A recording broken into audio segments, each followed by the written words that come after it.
Hi. ഇന്ന് നമ്മൾ ചെറിയൊരു യാത്രയിലാണ്. അപ്പോൾ ആ യാത്രയുടെ ഇടയിലാണ് ഒരു വീഡിയോ ചെയ്യാമെന്ന് വിചാരിച്ചത്. അപ്പോൾ അതുപോലെ നമുക്കൊരു പാട്ട് പാടി തന്നെ തുടങ്ങാം. ഇന്ന് പാടാൻ പോകുന്നത് ടിയാറയുടെ സ്പെഷ്യൽ സോങ്ങാണ്. ചെറുപ്പം മുതൽ, അതായത് ചെറുപ്പം തന്നെയാണ്, ജനിച്ചപ്പോൾ മുതൽ, ജനിക്കുന്നതിന് കുറച്ച് ആളുകൾക്ക് മുമ്പാണ് ഈ ഒരു സോങ് നമ്മൾ കേൾക്കാൻ തുടങ്ങിയത്. അപ്പോൾ ജനിച്ചു കഴിഞ്ഞപ്പോഴും വളരെയധികം അവൾ ശ്രദ്ധിക്കുന്ന ഒരു പാട്ടാണത്. അപ്പോൾ ഇന്ന് ടിയാറയ്ക്ക് വേണ്ടി ആ പാട്ട് നമ്മൾ പാടുകയാണ്. അത് ദൈവം നമ്മളെ കണ്ണിൻമണി പോലെയാണ് ദൈവത്തിൻ്റെ കരങ്ങളിൽ വഹിച്ചുകൊണ്ടിരിക്കുന്നത്. അപ്പോൾ ആ ഒരു ദൈവത്തിൻ്റെ കരുതലാണ്, ദൈവത്തിൻ്റെ സ്നേഹമാണ് ആ ഒരു പാട്ടിലൂടെ നമുക്ക് മനസ്സിലാക്കാൻ വേണ്ടി സാധിക്കും. അപ്പോൾ നമുക്ക് ആ ഒരു പാട്ട് പാടാം, ഒരു 4 വരി.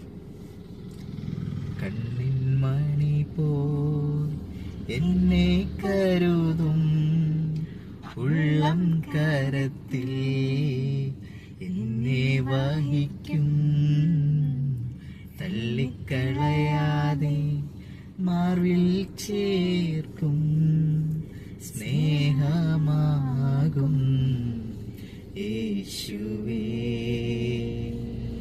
കണ്ണിൻമണി പോൽ എന്നെ കരുതും ഉള്ളം കരത്തിൽ എന്നെ വഹിക്കും, തള്ളിക്കളയാതെ മാറിൽ ചേർക്കും, സ്നേഹമാകും യേശുവേ. അപ്പോൾ നമുക്ക് നമ്മുടെ വിഷയത്തിലേക്ക് പ്രവേശിക്കാം. നമ്മളിപ്പോൾ ചിന്തിച്ചുകൊണ്ടിരിക്കുന്നത് ഉള്ളിലെ ഒരു വിശുദ്ധീകരണം, അല്ലെങ്കിൽ അകത്തെ മനുഷ്യൻ്റെ ഒരു ശുദ്ധിയുള്ള ഒരു ഹൃദയത്തെ എങ്ങനെയാണ് അത് ആയിരിക്കേണ്ടത്, എപ്രകാരമാണ് ആയിരിക്കേണ്ടത്, അതിന് ഉത്തമ ഉദാഹരണമായി നമ്മൾ ക്രിസ്തുവിനെ കുറിച്ചാണ് നമ്മൾ ചിന്തിച്ചുകൊണ്ടിരിക്കുന്നത്. ആ ഒരു വിഷയത്തോട് ബന്ധത്തിൽ തന്നെ നമ്മൾ ഇന്ന് ചിന്തിക്കാൻ പോകുന്നത് മഹത്വത്തിൽ ഐക്യത എന്നുള്ള ഒരു വിഷയത്തെക്കുറിച്ചാണ്. നമ്മൾ ചിന്തിക്കുമ്പോൾ യേശു തൻ്റെ ജീവിതത്തിൽ എങ്ങനെയാണ് പിതാവിൻ്റെ ഇഷ്ടം നിറവേറ്റിയത്, അവൻ എങ്ങനെയാണ് അവൻ്റെ ജീവിത അവസാനത്തിൽ അവൻ ആ നിവൃത്തി പൂർത്തീകരിച്ചത് എങ്ങനെയാണ്. അപ്പോൾ നമ്മൾ നോക്കുമ്പോൾ ഈ ഒരു വിഷയം നമ്മൾ ചിന്തിക്കുമ്പോൾ യേശുവിൻ്റെ ഒരു ദീർഘമായൊരു പ്രാർത്ഥനയുണ്ട്. അവൻ്റെ ആ പിതാവ് അവന് കൊടുത്തിരിക്കുന്ന ആ ലാസ്റ്റത്തെ അവനെ കൊടുത്തിരിക്കുന്ന ഒരുപാട് പ്രവൃത്തികളുണ്ടായിരുന്നു. ഭൂമിയിൽ അവൻ നിറവേറ്റേണ്ട കുറേ കാര്യങ്ങൾ, ഉത്തരവാദിത്തമുണ്ടായിരുന്നു. ആ അവസാനത്തെ ഉത്തരവാദിത്തം അവൻ ചെയ്യാൻ ഈ ഭൂമിയിൽ വന്നതിൻ്റെ ഉദ്ദേശം നിവർത്തീകരിക്കുന്ന അതിനു മുമ്പ് തന്നെ അവൻ ദീർഘമായി പ്രാർത്ഥിക്കുന്നുണ്ട്. അതായത് ആ നാഴിക വന്നപ്പോൾ, ഇപ്പം ശരിക്കും പറഞ്ഞാൽ അവൻ ആ നാഴിക വന്നപ്പോൾ പിതാവിനോട് തന്നെയാണ് അവൻ യാചിച്ചത്. കാരണം അതവന് പൂർത്തീകരിക്കാൻ ദൈവത്തിൻ്റെ സഹായം അവന് ആവശ്യമായിരുന്നു. ഇപ്പം ഇന്ന് നമ്മളായിരിക്കുമ്പോൾ നമുക്ക് ക്രിസ്തുവിൻ്റെ സഹായം ആവശ്യമാണ്. ഇപ്പം നമ്മൾ ജീവിതത്തിൽ ഓരോ പ്രവൃത്തിയും നിറവേറ്റാൻ, അല്ലെങ്കിൽ നമുക്ക് തന്നിരിക്കുന്ന ഉത്തരവാദിത്തങ്ങൾ നിറവേറ്റാൻ നമുക്കിന്ന് ക്രിസ്തുവിൻ്റെ സഹായം ആവശ്യമാണ്. അതിനാണ് അവൻ അവൻ്റെ ആത്മാവിനെ നമുക്ക് തന്നിരിക്കുന്നത്. അപ്പോൾ നമ്മൾ നോക്കുമ്പോൾ ആ ഒരു പ്രാർത്ഥനയിൽ അവൻ്റെ ആ മഹത്വം അവൻ്റെ മനസ്സിലുണ്ടായിരുന്നു, അവൻ്റെ ഹൃദയത്തിലുണ്ടായിരുന്നു. അപ്പോൾ പിതാവെ നാഴിക വന്നിരിക്കുകയാണ്. അപ്പോൾ എന്താണ്, പുത്രൻ നിന്നെ മഹത്വപ്പെടുത്തേണ്ടതിന് അവിടെ എന്താണ്, പുത്രനെ മഹത്വപ്പെടുത്തണമേ എന്നാണ് പറയുന്നത്. അപ്പോൾ ഭൂമിയിലായിരിക്കുമ്പോൾ അവൻ നിവർത്തിക്കേണ്ട കാര്യങ്ങൾ ചെയ്ത് തീർക്കുന്നതിന് മുമ്പുള്ള അവൻ്റെ പ്രാർത്ഥനയിൽ ശരിക്കും പറഞ്ഞാൽ ആ ഒരു മഹത്വത്തെ നമുക്ക് കാണാൻ സാധിക്കും. അപ്പോൾ ശരിക്കും പറഞ്ഞാൽ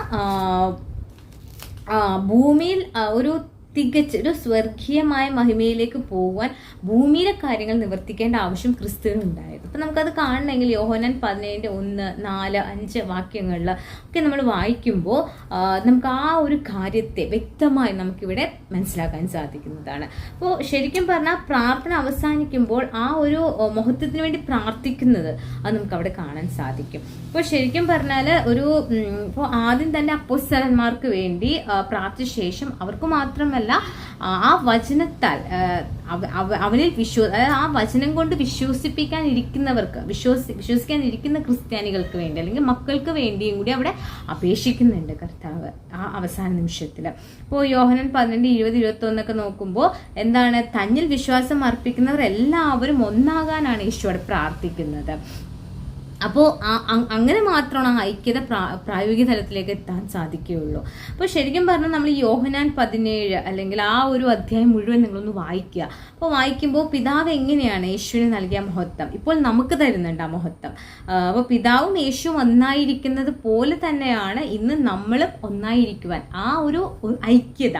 അപ്പോൾ പിതാവ് പുത്രൻ എന്നുള്ള ഒരു ബന്ധത്തിലൊരു ഐക്യതയുണ്ട്. ആ ഐക്യതയാണ് ഇന്ന് നമുക്ക്. അപ്പോൾ നമ്മൾ ആ ഐക്യതയിലേക്ക് ആവാൻ ക്രിസ്തുവിനെ കൂടാതെ നമുക്ക് സാധ്യമല്ല. അപ്പോൾ നമ്മുടെ കൂടെ ക്രിസ്തു ഇല്ലെങ്കിൽ ഈ ഒരു ഐക്യത നമുക്ക് ലഭിക്കുകയില്ല. അത് അസാധ്യമായൊരു കാര്യമാണ്. അപ്പോൾ ശരിക്കും പറഞ്ഞാൽ പിതാവിനോട് ബന്ധം നമുക്ക് തരണമെങ്കിൽ അത് ക്രിസ്തുവിന് ആവശ്യമാണ് നമുക്ക്. അപ്പോൾ അതുപോലെ തന്നെ ക്രിസ്തുവിന്റെ അവസാനത്തെ ഒരു ആഗ്രഹം എന്ന് പറയുന്നത് അവൻ ഇരിക്കുന്നിടത്ത് നാമം ആയിരിക്കാനാണ് അവൻ ആഗ്രഹിക്കുന്നത്. ആ ഒരു മഹത്വത്തെ കാണിക്കുന്നുണ്ട് അവിടെ. ഇപ്പൊ ഇന്ന് ക്രിസ്തു എവിടെ ഇരിക്കുന്നു അവിടെ നമ്മളും കൂടി ഇരിക്കാനാണ് ക്രിസ്തുവിന്റെ ആഗ്രഹം എന്ന് പറയുന്നത്. അപ്പൊ ശരിക്കും പറഞ്ഞാൽ നമ്മൾ അവന്റെ ദിവ്യ സ്വഭാവത്തിന് കൂട്ടാളികളായിരിക്കുവാൻ, ക്രിസ്ത്യാനികൾ ഐക്യതയിൽ തികവുള്ളവരായി വളരുവാൻ, ആ ഒരു കാര്യത്തെയാണ് ഇന്ന് കർത്താവ് ആഗ്രഹിക്കുന്നത്. അപ്പോൾ അവൻ്റെ മഹത്വം ശരിയായി ഉപയോഗിക്കണം നമ്മൾ. അപ്പോൾ നമ്മുടെ അവസാനത്തിൽ നമ്മളത് നിറവേറ്റി എന്ന് പറയാൻ ധൈര്യമുള്ളവരായിരിക്കണം നമ്മൾ ഓരോ ക്രിസ്ത്യാനികളും. അപ്പോൾ ക്രിസ്തുവിന് വേണ്ടി ജീവിക്കാൻ നമ്മൾ തെരഞ്ഞെടുപ്പാണ്. ഒരു ക്രിസ്തീയ ജീവിതം എന്ന് പറയുന്നത് ഒരു തെരഞ്ഞെടുപ്പാണ്. ആ തെരഞ്ഞെടുപ്പിൽ അവസാനം വരെ ജീവിച്ച് ആ ഒരു മഹത്വം ആ ക്രിസ്തു ഇരിക്കുന്നിടത്ത് നമ്മളും ആയിരിക്കുവാൻ അവൻ്റെ ആഗ്രഹം നിവർത്തിക്കുക എന്നുള്ളതാണ് ഭൂമിയിലായിരിക്കുമ്പോൾ നമ്മുടെ ഉത്തരവാദിത്തം. ആ ഉത്തരവാദിത്തം നിവർത്തീകരിക്കാൻ നമ്മൾ ഇന്ന് അറിഞ്ഞ സത്യത്തെ, നമ്മൾ എന്താണോ ഇന്ന് അറിഞ്ഞത് ആ ഒരു സത്യത്തെ നമ്മൾ എന്ത് ചെയ്യണം, മറ്റുള്ളവരിലേക്കും കൂടി മറ്റു ഒരു വ്യക്തിയെയും കൂടി നമ്മളത് പങ്കുവെക്കുന്നവരായിരിക്കണം. അവരെയും കൂടി രക്ഷിക്കാൻ തക്കവണ്ണം ഉത്തരവാദിത്തം ഇന്ന് നമുക്ക് ഭൂമിയിലായിരിക്കെ നമുക്കാണുള്ളത്. അപ്പം നമ്മൾ നോക്കുമ്പോൾ ഇവിടെ നമ്മൾ മനസ്സിലാക്കേണ്ട ഒരു കാര്യം എന്ന് പറഞ്ഞാൽ, ശരിക്കും പറഞ്ഞാൽ നമ്മൾ ഒരു മുന്നിലേക്കൊരു കാലെടുത്ത് വെക്കുകയാണെങ്കിൽ നമ്മൾ പിൻപിലുള്ളത് മറന്നുകൊണ്ട് മുൻപിലുള്ള ക്രിസ്തീയ കാര്യം, ഇപ്പം നമുക്ക് ഭൗതികമായിട്ട് ഒരുപാട് കാര്യങ്ങൾ നമുക്ക് ഉണ്ടാവാം. നമ്മുടെ സ്വഭാവം നമ്മൾ മാറ്റണം, നമ്മുടെ തെറ്റായ ജീവിത ശൈലികൾ. നമ്മൾ മനുഷ്യന് പല ബലഹീനതകളുണ്ട്. പക്ഷെ നമ്മൾ ക്രിസ്തുവിനോട് ചേരുവാൻ ഒരു തീരുമാനം എടുക്കുമ്പോൾ നമ്മുടെ സ്നാനത്തെ നമ്മളെ അവിടെ കഴുകി നമ്മുടെ പഴയ മനുഷ്യൻ അല്ലെങ്കിൽ നമ്മുടെ എന്ത് പാപ സ്വഭാവമാണെങ്കിലും അവിടെ നമ്മൾ കഴുകപ്പെട്ടു ഒരു വിശുദ്ധിയ ജീവിതം അല്ലെങ്കിൽ ഒരു ദൈവത്തിന്റെ ആത്മാവ് വസിക്കുന്ന ഒരു മന്ദിരമായി നമ്മൾ മാറ്റപ്പെടുകയാണ്. അവിടെ മുതൽ നമ്മൾ എന്താണ് ഒരു ക്രിസ്തീയ ജീവിതം ആരംഭിക്കുകയാണ്. അപ്പോൾ ശരിക്കും പറഞ്ഞാൽ ആ ഒരു ജീവിതം എന്ന് പറയുന്നത് സ്വർഗത്തോളം ഉയരത്തിൽ അല്ലെങ്കിൽ സ്വർഗത്തോളം മഹത്വമുള്ള ഒരു മഹിമയിലിരിക്കുന്ന ഒരു ജീവിതം. അപ്പോൾ നാളെ നമ്മുടെ ഭാവി എവിടെയാണ് എന്നുള്ള ഒരു വ്യക്തത നമുക്ക് ഇന്ന് ഈ ഭൂമിയിലായിരിക്കുമ്പോൾ തന്നെ. ഇപ്പോൾ നമ്മളറിയാം ഇന്ന കാര്യങ്ങൾ. ഇപ്പോൾ ഭൂമിയിലായിരിക്കുമ്പോൾ നമ്മൾ ചില കോഴ്സുകൾ എടുക്കുന്നത് ഇന്നത് ഇത്ര വർഷത്തിനുള്ളിൽ പഠിച്ചു കഴിഞ്ഞാൽ ആ പഠിച്ചു കഴിയുമ്പോൾ ഞാൻ എന്താണ് ഇന്ന പദവി അല്ലെങ്കിൽ ഇന്ന ജോലി ചെയ്യാൻ ഞാൻ ക്വാളിഫൈഡ് ആയി, അല്ലേ, ഞാൻ അതിന് യോഗ്യത ഉള്ളവനായി മാറുകയാണ് എന്ന് പറയുന്നത് പോലെ ഇന്ന് നമ്മൾ ആ തീരുമാനമെടുത്ത് ക്രിസ്തീയ ജീവിതം അല്ലെങ്കിൽ ക്രിസ്ത്യാനിയാവാൻ തീരുമാനം എടുത്തു കഴിഞ്ഞാൽ നമ്മൾ ചിന്തിക്കണം, നാളെ അല്ലെങ്കിൽ എൻ്റെ ആയുസ് അവസാനിക്കുന്ന ആ നിമിഷം അന്ന് ഞാൻ എവിടെ ആയി, എനിക്ക് യോഗ്യതയോടെ അവിടെ ആകാനുള്ള യോഗ്യതയാണ് നമുക്ക് കിട്ടുന്നത്. പക്ഷെ നമ്മൾ ഭൂമിയിൽ നമ്മളത് നിവർത്തിക്കേണ്ട കുറച്ച് പ്രവൃത്തികളുണ്ട്. അത് കാത്തു സൂക്ഷിക്കേണ്ട ഉത്തരവാദിത്വം നമുക്കുണ്ട്. ആ ഒരു യോഗ്യത എപ്പോൾ വേണമെങ്കിലും, ഇപ്പോൾ നമ്മളൊരു ജോലിക്ക് കയറി നമുക്കതിനുള്ള കഴിവില്ല, നമ്മൾ ഒരു കമ്പനിയിൽ അവർ പറയുന്ന നിയമങ്ങളനുസരിച്ച് നമ്മൾ പാലിച്ച് അത് ചെയ്യാൻ പ്രാപ്തിയില്ലെങ്കിൽ എന്ത് ചെയ്യും, നമ്മൾ അവിടുന്ന് തള്ളക്കളയപ്പെടും, അല്ലേ, നമ്മൾ പുറത്താക്കി കളയും. അപ്പോൾ അതുപോലെയാണ് ഇന്ന് നമ്മൾ സ്വർഗത്തിലേക്ക് നമുക്കൊരു യോഗ്യത ദൈവം തന്നിരിക്കുന്നത് നമ്മൾ കാത്തു സൂക്ഷിക്കും. നമുക്ക് നമ്മുടെ കഴിവുകളെ ദൈവം ആഗ്രഹിക്കുന്നത് പോലെ ഇപ്പോൾ ഭൂമിയിൽ ക്രിസ്തു ജീവിച്ച് നിവൃത്തിയാക്കിയതുപോലെ നമ്മളെ വിളിച്ചിരിക്കുമ്പോൾ എന്താണ്, നമ്മൾ അവണ്ണം തന്നെ ജീവിച്ച് അത് പൂർത്തിയാക്കണം. ആ ഒരു കാര്യം അതാണ് നമ്മൾ ഈ ഒരു വിഷയത്തിൽ മെയിനായിട്ട് മനസ്സിലാക്കേണ്ടത്. അപ്പോൾ ശരിക്കും പറഞ്ഞാൽ നമ്മൾ നോക്കുക, കാരണം പിതാവ് ക്രിസ്തുവിൽ നൽകിയിരിക്കുന്ന ആ ഒരു മഹത്വം ഇന്ന് നമുക്കും തരുന്നുണ്ട്. അപ്പോൾ ആ ഒരു മഹത്വം കൂടാതെ ക്രിസ്തുവിൻ്റെ ഐക്യതയിലേക്ക് നമുക്ക് പോകാൻ സാധിക്കുകയില്ല. നമ്മൾ അവനായിരിക്കുന്നിടത്ത് ആയിരിക്കാൻ അവൻ ആഗ്രഹിക്കുന്നെങ്കിൽ ഭൂമിയിൽ നമ്മൾ അതനുസരിച്ച് എങ്ങനെയായിരിക്കും നമ്മുടെ ജീവിതത്തെയാണ് ക്രമപ്പെടുത്തേണ്ടത്. അപ്പോൾ വചനമാകുന്ന അതിന് നമ്മളെ സഹായിക്കുന്ന ഒന്നാണ് ദൈവത്തിന്റെ വചനം എന്നുള്ളത്. അപ്പോൾ വചനമാകുന്ന ക്രിസ്തു മുഖാന്തരമാണ് നമുക്ക് എവിടെയാവുന്നത്, ദൈവത്തിലേക്കുള്ളൊരു വഴി അല്ലെങ്കിൽ ദൈവത്തിന്റെ അടുത്തേക്ക് നമ്മൾ എത്തിക്കുന്നത്. അതുപോലെ തന്നെ ആശയവിനിമയം, അത് പ്രാർത്ഥന. അപ്പൊ ദൈവത്തോട് നമുക്ക് സംസാരിക്കാൻ ഭൂമിയിലായിരിക്കുന്ന ഒരു മാർഗം അല്ലെങ്കിൽ ഭൂമിയിലായിരിക്കുന്ന ഒരു വഴി എന്ന് പറയുന്നത് പ്രാർത്ഥനയാണ്. അതുപോലെ ദൈവത്തിന്റെ സമ്പൂർണ്ണ, അവൻ ജഡത്തിൽ വന്നു, അത് 100% മനുഷ്യനായിട്ടാണ് അവൻ വന്നത്. അപ്പോഴും അവൻ്റെ ജീവിതത്തിൽ ഏറ്റവും കൂടുതൽ ഉണ്ടായതാണ് ദൈവത്തോടുള്ളൊരു ബന്ധം, ദൈവത്തോടുള്ള പ്രാർത്ഥന, വചനം മനപ്പാഠം പഠിക്കുന്നത്. അവൻ വചനത്തിൻ്റെ ഒരു വള്ളിക്കോ പുള്ളിക്കോ മാറ്റമില്ലാതെ അവൻ ജീവിച്ചവനാണ്, അവൻ ജീവിച്ച് കാട്ടിയവനാണ് മനുഷ്യനായിരിക്കെ തന്നെ. അതുപോലെ തന്നെ അവൻ ശരീരത്തിലായിരിക്കെ തന്നെ അവൻ മരിച്ചു, ഉയർത്തെഴുന്നേൽക്കപ്പെട്ടു.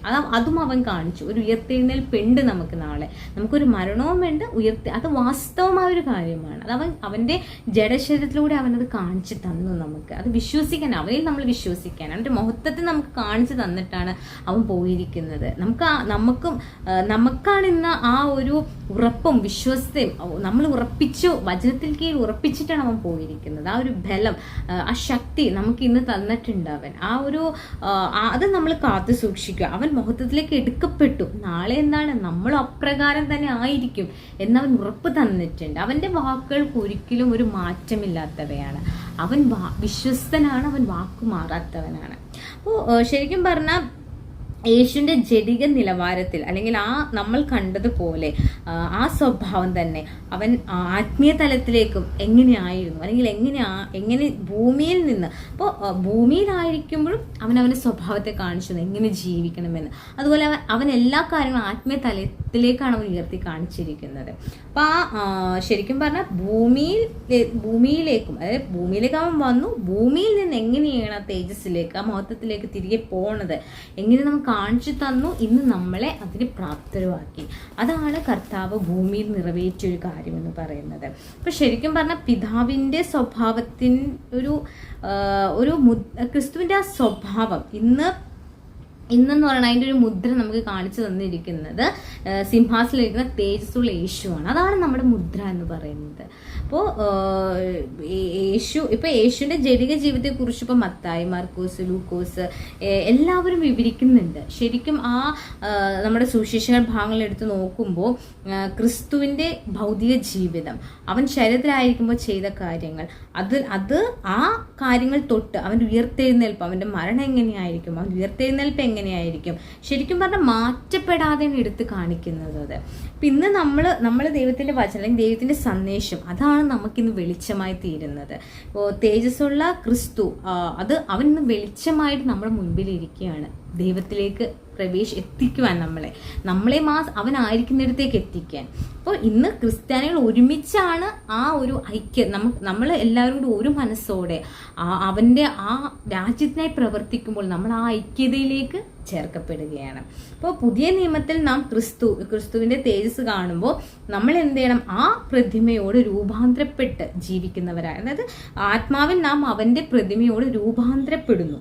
അങ്ങനെയാണ് നമ്മൾ വെളിച്ചത്തിൻ്റെ മക്കളായി തീരുന്നത്. അപ്പോൾ ശരിക്കും പറഞ്ഞാൽ നമ്മൾ ഈ ഒരു അധ്യായങ്ങളെല്ലാം പഠിക്കുമ്പോൾ ക്രിസ്തുവിൻ്റെ സ്വഭാവത്തെ മനസ്സിലാക്കുക എന്നുള്ളതാണ് ഏറ്റവും വലിയ ഉദ്ദേശം എന്ന് പറയുന്നത് തന്നെ. അപ്പോൾ നമ്മൾ അതിന് നമ്മളെ സഹായിക്കുന്ന ഒരേ ഒരു വഴി എന്ന് പറയുന്നത് അവൻ്റെ വചനമാണ്. ആ വചനം വായിക്കുകയും ധ്യാനിക്കുകയും പ്രാർത്ഥിക്കുകയും അത് മനഃപ്പാഠം പഠിക്കുകയും മറ്റോരോ വ്യക്തിയെയും കൂടി അത് പഠിപ്പിച്ച് ആത്മാക്കളെ അവൻ്റെ ആ ഒരു രാജ്യത്തിലേക്ക് അവകാശിയാക്കുക.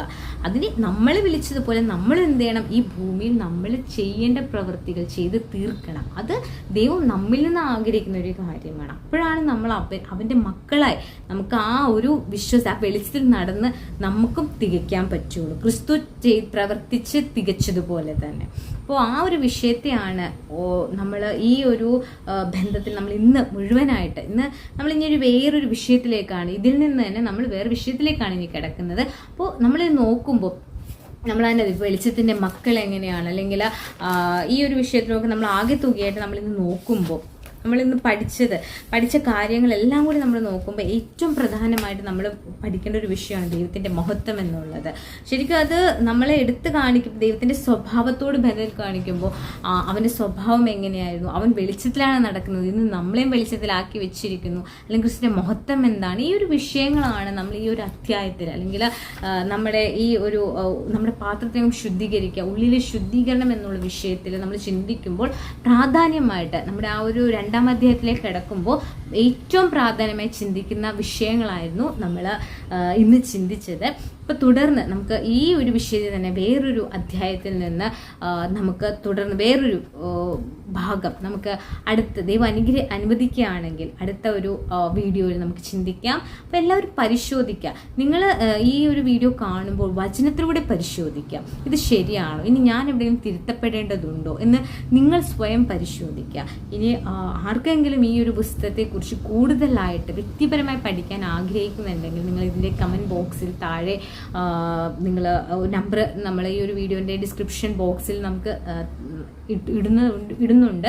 അപ്പോൾ നിങ്ങൾ ഒന്നില്ലെങ്കിൽ കോൺടാക്റ്റ് ചെയ്യുക. നമുക്ക് പേഴ്സണലായിട്ട് ഇതിനെക്കുറിച്ച് കൂടുതൽ പഠിക്കാം, ദൈവത്തിൻ്റെ വചനത്തെക്കുറിച്ച് പഠിക്കാം, തെളിവുകളെക്കുറിച്ച് പഠിക്കാം, എങ്ങനെയാണ് വചനത്തിൻ്റെ ആ ഒരു ആത്മീയ നമ്മളെ തന്നെ നമുക്ക് ക്രിസ്തുവിലേക്ക് ആകുവാൻ ഞാൻ എന്താണ് ചെയ്യേണ്ടതെന്നുള്ള ചോദ്യങ്ങളോ അല്ലെങ്കിൽ സംശയങ്ങളോ ഉണ്ടെങ്കിൽ നിങ്ങൾ ആ നമ്പറിൽ കോൺടാക്റ്റ് ചെയ്യുക. നമുക്ക് അനുവദിക്കുകയാണെങ്കിൽ നമുക്ക് പേഴ്സണലായിട്ട് പഠിക്കാവുന്നതാണ്.